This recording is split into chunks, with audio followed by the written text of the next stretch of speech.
2020년 10월 9일 금요일 새벽 기도회를 주기도문으로 시작하겠습니다. 하늘에 계신 우리 아버지, 아버지의 이름을 거룩하게 하시며 아버지의 나라가 오게 하시며 아버지의 뜻이 하늘에서와 같이 땅에서도 이루어지게 하소서.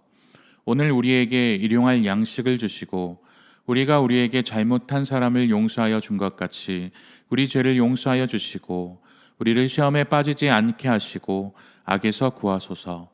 나라와 권능과 영광이 영원히 아버지의 것입니다. 아멘. 찬송가 386장 만세 반석 열린 곳에 함께 찬양합니다.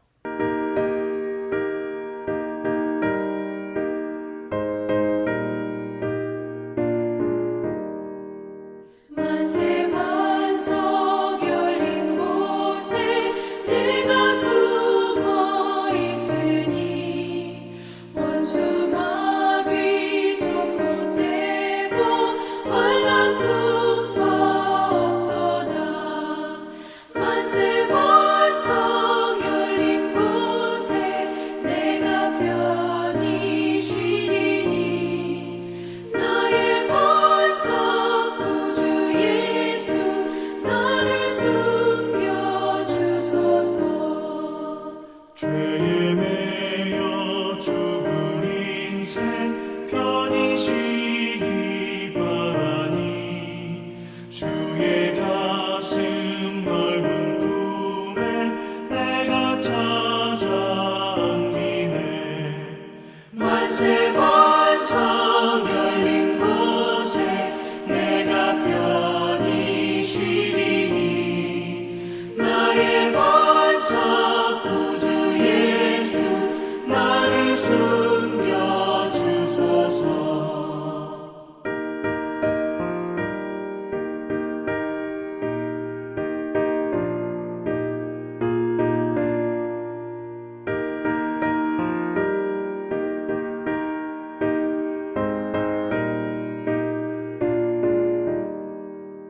이 땅 위에 평안 없고 기쁜 일을 몰라도 주 예수의 참 사랑을 내가 이제 알았네.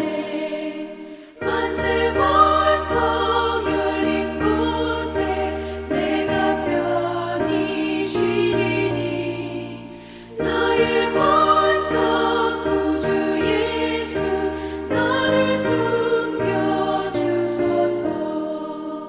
험한 풍파 지나도록 수고으로 도우사 평화로운 피난처에 길이 살게 하소서. 만세 반석 열린 곳에 내가 편히 쉬리니 나의 반석 구주 예수 나를 숨겨주소서.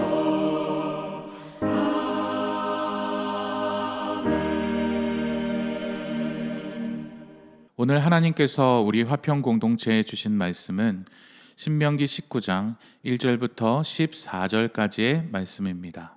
제가 봉독해 올립니다. 내 하나님 여호와께서 이 여러 민족들을 멸절하시고 내 하나님 여호와께서 그 땅을 내게 주심으로 내가 그것들을 받고 그들의 성읍과 가옥에 거주할 때에 내 하나님 여호와께서 내게 기업으로 주신 땅 가운데에서 새 성읍을 너를 위하여 구별하고 내 하나님 여호와께서 내게 기업으로 주시는 땅 전체를 새 구역으로 나누어 길을 닫고 모든 살인자를 그 성읍으로 도피하게 하라. 살인자가 그리로 도피하여 살만한 경우는 이러하니 곧 누구든지 본래 원한이 없이 부지 중에 그의 이웃을 죽인 일, 가령 사람이 그 이웃과 함께 벌목하러 살림에 들어가서 손에 도끼를 들고 벌목하려고 찍을 때에 도끼가 자루에서 빠져 그의 이웃을 맞춰 그를 죽게 함과 같은 것이라. 이런 사람은 그 성읍 중에 하나로 도피하여 생명을 보존할 것이니라. 그 사람이 그에게 본래 원한이 없으니 죽이기에 합당하지 아니하나 두렵건대 그 피를 보복하는 자의 마음이 복수심에 불타서 살인자를 뒤쫓는데 그 가는 길이 멀면 그를 따라잡아 죽일까 하노라. 그러므로 내가 내게 명령하기를 새 성읍을 너를 위하여 구별하라 하노라. 내 하나님 여호와께서 내 조상들에게 맹세하신 대로 내 지경을 넓혀 내 조상들에게 주리라고 말씀하신 땅을 다 내게 주실 때, 또 너희가 오늘 내가 너희에게 명하는 이 모든 명령을 지켜 행하여 내 하나님 여호와를 사랑하고 항상 그의 길로 행할 때에는 이 셋 외에 새 성읍을 더하여 내 하나님 여호와께서 내게 기업으로 주시는 땅에서 무죄한 죄를 흘리지 말라. 이같이 하면 그의 피가 내게로 돌아가지 아니하리라. 그러나 만일 어떤 사람이 그의 이웃을 미워하여 엎드려 그를 기다리다가 일어나 상처를 입혀 죽게 하고 이 한 성읍으로 도피하면 그 본 성읍 장로들이 사람을 보내어 그를 거기서 잡아다가 보복자의 손에 넘겨 죽이게 할 것이라. 내 눈이 그를 긍휼히 여기지 말고 무죄한 피를 흘린 죄를 이스라엘에서 제하라. 그리하면 내게 복이 있으리라. 내 하나님 여호와께서 내게 주어 차지하게 하시는 땅, 곧 내 소유가 된 기업의 땅에서 조상이 정한 내 이웃의 경계표를 옮기지 말지니라. 아멘. 날씨가 점점 차가워지고 있습니다. 겨울철 스포츠가 시작할 계절이 다가오고 있는데요.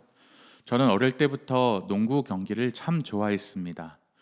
물론 지금도 농구 시합 보는 것을 참 좋아합니다. 농구 경기를 하다 보면 반칙에 대한 심판의 판정이 참 엄격한 것을 알 수 있습니다. 농구란 경기는 서로 몸을 부딪히는 경기다 보니 심판이 엄격한 판정을 내리지 않으면 선수들끼리의 감정이 점점 과잉이 되다 보고, 그렇다 보면 점점 플레이가 거칠어지게 되기 때문이죠.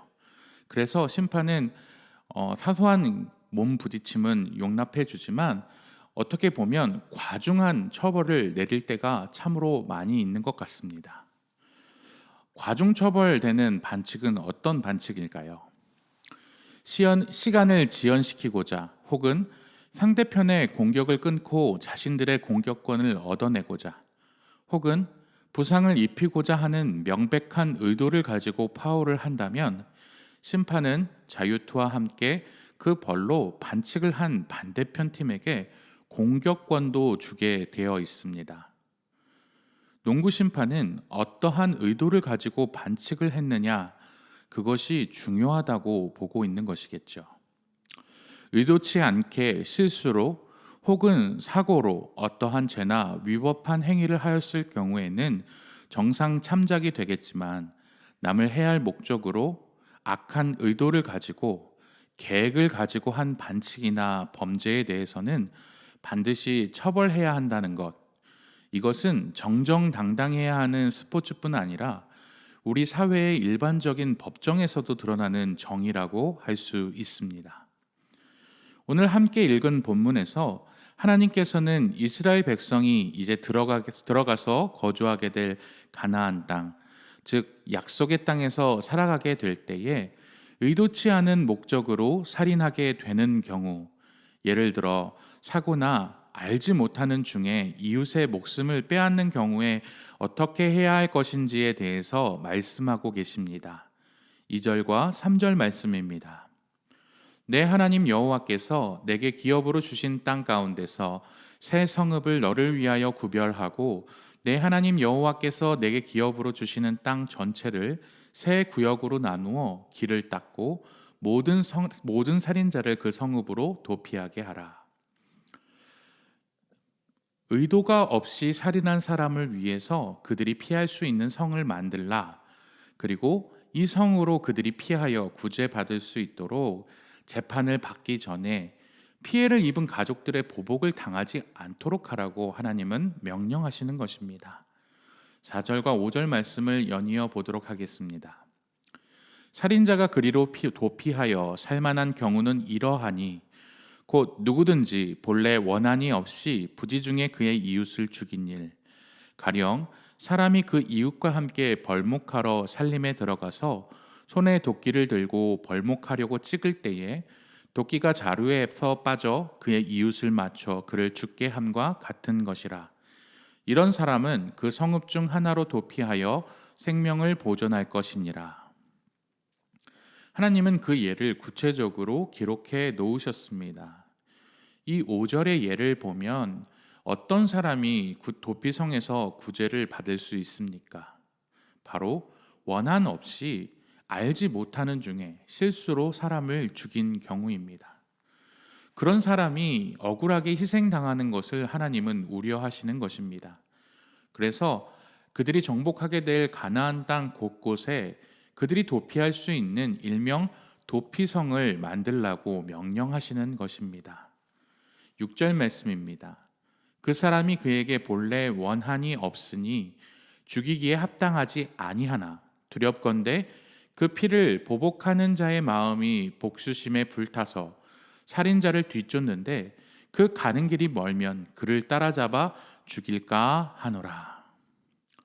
하나님이 이렇게 도피성을 많이 만들라고 하신 이유는 무엇일까요?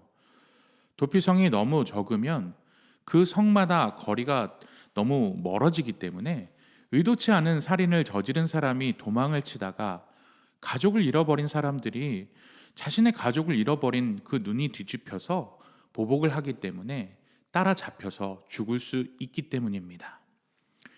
실제로 여호수아서에 보면 신명기에서 명령하신 이 도피성이 실제로 어떻게 이루어지냐면 실제 이스라엘이 가나안 땅을 정복하게 나서 총 6개의 도피성이 만들어진 것으로 나옵니다. 여호수아서 20장 7절에서 8절을 보면 그 성의 이름이 나와 있습니다. 첫 번째로는 납달리의 갈릴리 게데스, 두 번째 에브라임 산지의 세겜, 세 번째 유다 산지의 기랏 야르바, 헤브론이라고도 하고요. 네 번째로는 여리고 동쪽 요단 저쪽에 있는 루벤 지파 중에서 평지 광야의 베셀이라는 성, 다섯 번째로는 갓 지파 중에서 길앗 라못이라는 성, 여섯 번째로는 므낫세 지파 중에서 바산 골란이라는 성, 총 6개의 성이 나옵니다. 지금 여러분은 영상을 보고 계실 텐데 이 6개의 도피성의 지도가 보일 것입니다. 어떻습니까? 요단강을 중심으로 이스라엘 전역에 이 6개의 도피성이 퍼져 있는 것이 보이실 것입니다. 가나안 어느 지역에서든지 간에 하루면 이르를 수 있도록 이 위치를 정했다고 전해집니다. 어느 지역이든 간에 갈 수 있는 약 48km 정도의 거리에는 이 도피성이 반드시 위치했다고 전해지고 있습니다. 유대인들의 전승에 따르면 도피성으로 향하는 길에는 도피성이라고 쓴 팻말이 눈에 띄기 쉬운 길목마다 설치되어 있었다고도 합니다. 그리고 그 도피성으로 향하는 길은 넓게 닦여 있어서 도피하기에 굉장히 용이하게 만들어져 있었다고 합니다. 그래서 이 전승에 따르면 무려 길의 폭이 14m나 되었다고도 합니다. 굉장히 당시의 문화에서, 당시의 사회에서는 파격적으로 넓은 길의 넓이라고 할 수 있겠죠. 그뿐만 아니라 그 도피성 안에는 모든 생필품을 상시 비치해 놓아서 도피 생활을 하는데 불편함이 없도록 만들어 놓았다고들 합니다. 모세의 율법에 의하면 일단 어느 지역에 살인 사건이 발생하면 근처 성읍의 장로들은 사람을 파송하여서 도피성의 피신해 있는 살인자를 체포하여야 했습니다. 그리고 나서 그를 살인을 당한 그 피살자의 친족들한테 넘기기에 전에 그 살인 사건에 대해서 공개 재판을 열어야 했습니다. 중요한 재판이 벌어지는 성문 앞 여러 사람들이 보는 가운데서 그 성읍의 장로들 주관하에 그 살인자가 과연 고의성을 가지고 살인을 저질렀는지 아닌지 여부를 공정하게 재판을 해야 했던 것이죠. 그리고 그 재판의 결과 살인자가 고의성이 판명이 났을 경우 살인을 당했던 피살자의 친족, 즉 보복자의 선에 그 살인을 저지른 사람이 넘겨졌고, 먼저 보복자가 돌을 들어서 살인범을 친 후에 주변에 있는 이스라엘 사람들이 일제히 돌을 던져 그를 죽였다고들 합니다. 민수기 35장에 이 장면들이 자세하게 나와 있습니다. 재판 결과 고의성 없이 실수로 살인하였음이 판명이 된다면 그 살인한 사람은 다시 도피성으로 보내져서 그 당시에 대제사장이 죽을 때까지 그곳에 머물러야만 했습니다. 이러한 절차는 도피성이 고의적으로 살인한 자들의 은신처가 되지 않게 하기 위해서 만들어 놓은 조치인데, 이는 하나님의 사랑과 긍휼을 핑계 삼아서 죄를 범한 자가 하나님의 자비를 입을 수 없음을 보여줍니다. 이 도피성의 제도에 대해서 오해하지 말아야 할 것은 아무나 도피성에 가면 무조건 용서를 받는다라는 것이 아니라 고의성이 없는 살인을 저지른 자만 용서를 받는다라는 것입니다. 하나님께서는 그러한 자들을 13절에서 다음과 같이 명령하십니다. 내 눈이 그를 긍휼히 여기지 말고 무죄한 피를 흘린 죄를 이스라엘에서 제하라. 그리하면 내게 복이 있으리라. 고의성을 가지고 사람을 죽인 자를 어떻게 하라고 명하십니까? 이스라엘에서 제하라. 이는 더 이상 이스라엘 백성이 아니다라는 명령입니다. 이스라엘 백성의 사회에서 축출하라는 명령이며 더 이상 하나님의 백성이 될 수 없다라는 심판입니다. 그러나 실수로 살인을 저지른 자에게는 도피성에 피할 수 있게 된다라는 것은 하나님께서는 법을 반드시 지키시고 정의를 실현하시는 공의의 하나님이라는 것을 보여주는 예이지만, 실수로 저지른 그 사람을 용서해 주시는 공의와 사랑을 잘 보여주는 아주 좋은 예라 할 수 있습니다. 우리는 누구나 죄를 저지르는 죄인입니다. 그 죄를 저지르는 우리는 마치 도피성에 피하는 자들과 같습니다. 그 죄를 씻을 수 없는 죄를 용서받은 죄인입니다. 그 죄의 피해 있는 우리는 죄를 용서받은 죄인들입니다. 우리는 어떻게 살아야 할까요? 주님께로 피하면 되는 것입니다. 마치 이 시편의 기자의 고백처럼 우리가 해야 할 일은 우리가 고난을 당하고 어려움을 당했을 때 우리의 피난처가 되시는 주님께 의지하고 주님께로 돌아가는 것, 그것이 우리가 마땅히 해야 할 일일 것입니다. 시편 59편 16절 17절 말씀을 제가 읽어드립니다. 나는 주의 힘을 노래하며 아침에 주의 인자심을 높이 부르오리니 주는 나의 요새이시며 나의 환난 날의 피난처 시민이이다. 나의 힘이시여 내가 주께 찬송하오리니 하나님은 나의 요새이시며 나를 긍휼히 여기시는 하나님이시니이다. 우리의 삶의 피난처 되시는 주님께 우리의 삶을 맡기며 오늘 하루도 주님을 바라보시고 주님께 우리의 삶을 내어 맡기며 나아가시는 사랑하는 우리 화평교회 모든 성도님들이 되시기를 간절히 기도합니다. 이 시간 우리 함께 기도하며 나아갑니다. 우리의 피난처가 되시는 주님을 바라보게 하시고 주님을 신뢰함으로 오늘 하루를 맡기는 내가 되게 해달라고 기도하시기 바랍니다. 두 번째로 우리 화평 공동체 가운데 하나님이 평화를 주시고 우리 공동체를 지켜달라고 기도하여 주시기 바랍니다. 하루속히 대면 예배가 회복되게 하시고 우리 공동체 모두가 예배를 사모하게 하여 주소서. 말씀을 사모하는 교회로 훈련받기를 사모하고 비록 비대면이지만 모이고 훈련받는 일에 열심을 내는 우리 공동체가 되게 해달라고 기도하여 주시기 바랍니다. 교육과 훈련을 담당하는 우리 교육자들을 위하여 기도해 주시기 바랍니다.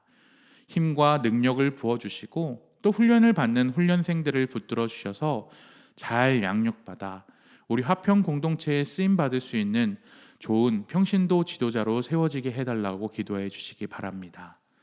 모든 교육과 훈련을 총괄하시는 담임 목사님께 지혜와 능력을 부어주셔서 코로나19 시대에 맞는 훈련과 양육에 탁월한 은사를 넘치게 부어달라고, 하나님께서 우리 담임 목사님을 크게 사용하여 달라고 우리 공동체와 오늘 하루의 삶을 맡기며 함께 기도하며 나아갑니다.